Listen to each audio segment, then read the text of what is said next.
Welcome to my study channel. Friends, हमारा आज का टॉपिक है financial audit MCQs. This topic is most important for your preparation and for your selection.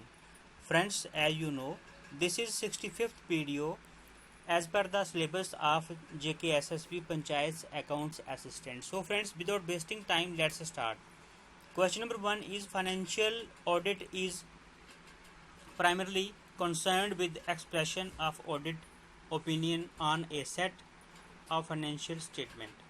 Financial audit is primarily concerned with expression of audit opinion on a set of financial statement. सो यहाँ पे पूछा गया है कि क्या ये सही है या गलत है। So here option B is the right answer, that is true.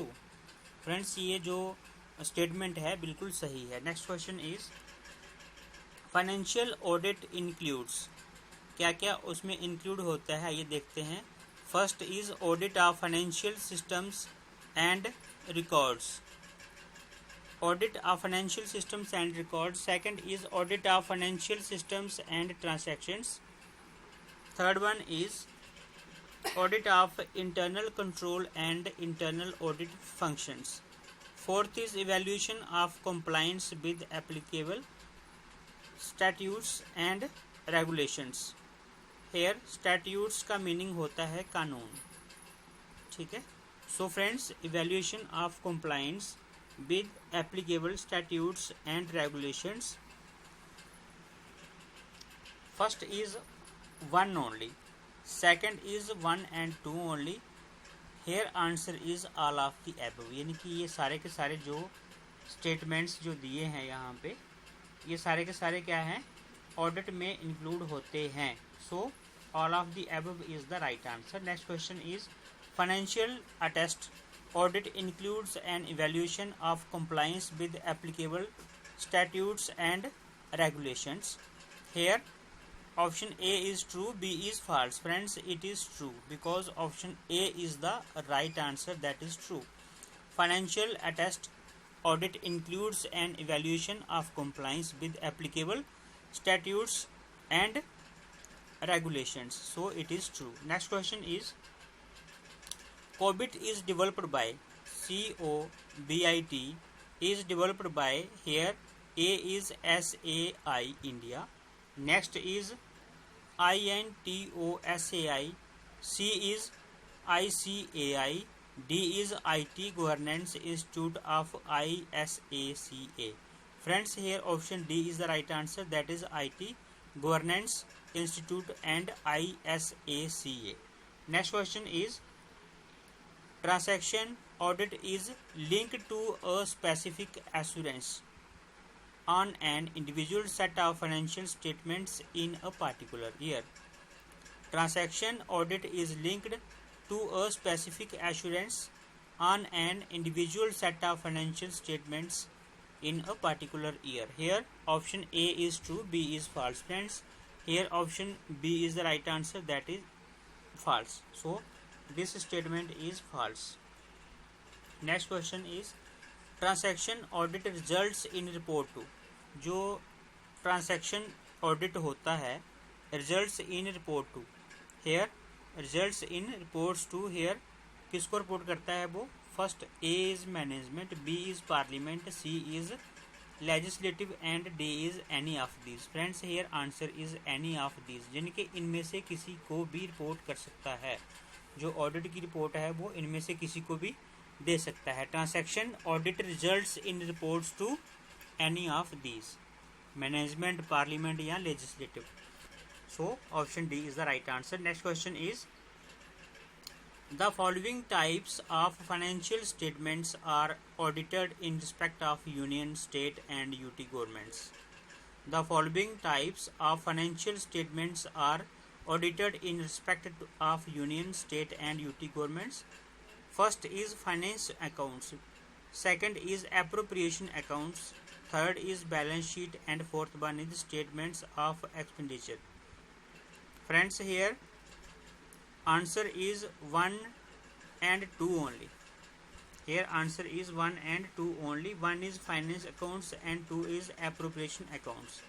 The following, यानी कि finance accounts and appropriation accounts of final statements are audited in respect of union.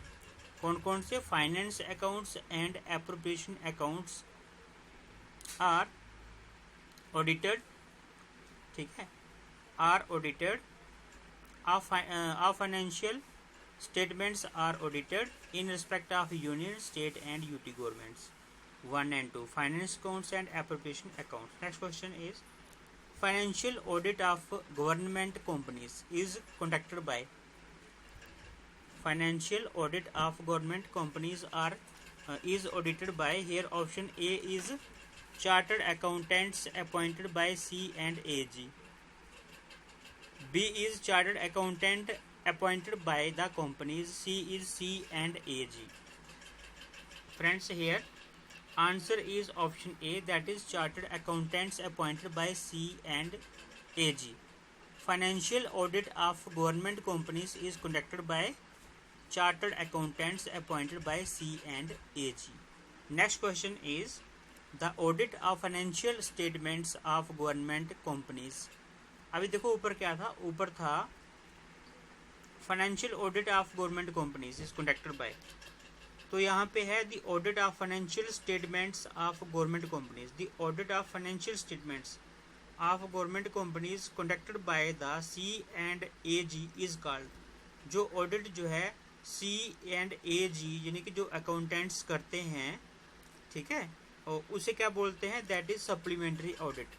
The audit of financial statements of government companies conducted by C and AG is called supplementary audit। जैसे यहाँ पे ऊपर जो question था कि financial audit of government companies is conducted bye chartered accountants appointed by C and AG, but इसे बोलते क्या हैं, इसे क्या बोलते हैं, इसे बोलते हैं supplementary audit. The audit of financial statements of government companies conducted by C and AG is called supplementary audit। Friends, important question है। Next question is financial audit of autonomous bodies receiving financial assistant is governed by. Financial audit of autonomous bodies receiving financial assistants is governed by dash of CAG's DPC act 1971। तो यहाँ पे उन्होंने act के बारे में पूछा है। देखो एक्ट वाला क्वेश्चन भी इम्पॉर्टेंट है, बाकी सब कुछ उन्होंने लिखा हुआ है, यहाँ पे खाली हमने एक्ट का जो है कौन सा एक्ट है वो ऑफ CAG's DPC एक्ट 1971 जो है उसका कौन सा है, तो यहाँ पे जो है इसका आंसर है option B, that is 14th and 15th। Financial audit of autonomous bodies receiving financial assistance is governed by 14th and 15th of CAG's DPC Act 1971। 14th and 15th is the right answer। Next question is the international standards of auditing, इसे इसकी जो short form है वो है ISAs। The international standards of auditing, standards of auditing, so here short form is ISAs have been developed by, कौन develop करता है इसको, here A is the international federation of accountants. Friends, this is the right answer, the international federation of accountants is the right answer. एक बार फिर देख लेते हैं question. The international standards of auditing ISAs have been developed by, answer is option A, that is the international Federation of Accountants। Next question is the auditing standards of C and AG। The auditing standards of the C and AG of India comprises of the auditing standards of the C and AG of India comprises of, here option A is general standards, B is field audit standards and C is field standards, D is reporting standards। Here answer is A, C and D। तो जो auditing standards of the C and AG of India जो है comprises of क्या क्या उसमें जो होता है, इसमें होता है आपका जनरल स्टैंडर्ड्स, उसके बाद में field standards and reporting standards. General, field और रिपोर्टिंग स्टैंडर्ड जो है इसमें इंक्लूड होते हैं। So this is the right answer A, C and D. Next question is which of these standards regulate the conduct of the auditor? Which of these standards regulate the conduct of the auditor? Here option A is general standard, B is field standards and C is field audit standards. Here option A is the right answer, that is general standard. General standard of these standards regulate the conduct of the auditor. Friends एक बार फिर बोल रहा हूँ, general standard of these standards regulate the conduct of the auditor. Next question is which of these standards regulate audit activity? ठीक है, which of these standards regulate the audit activity of the auditor? Here option A is general standards, B is field audit standards, C is field standards. Friends, here answer is field standards. Field standards of these standards regulate the audit activity of the auditor. So answer is field standards. Next question is the primary objective of a financial audit is to, क्या होता है उसका? The primary objective of a financial audit is to express an opinion on the financial statements. The primary objective of a financial audit is to express an opinion on the financial statements. Option A is the right answer. Next question is the general audit objectives are also called. The general audit objectives are also called assertions.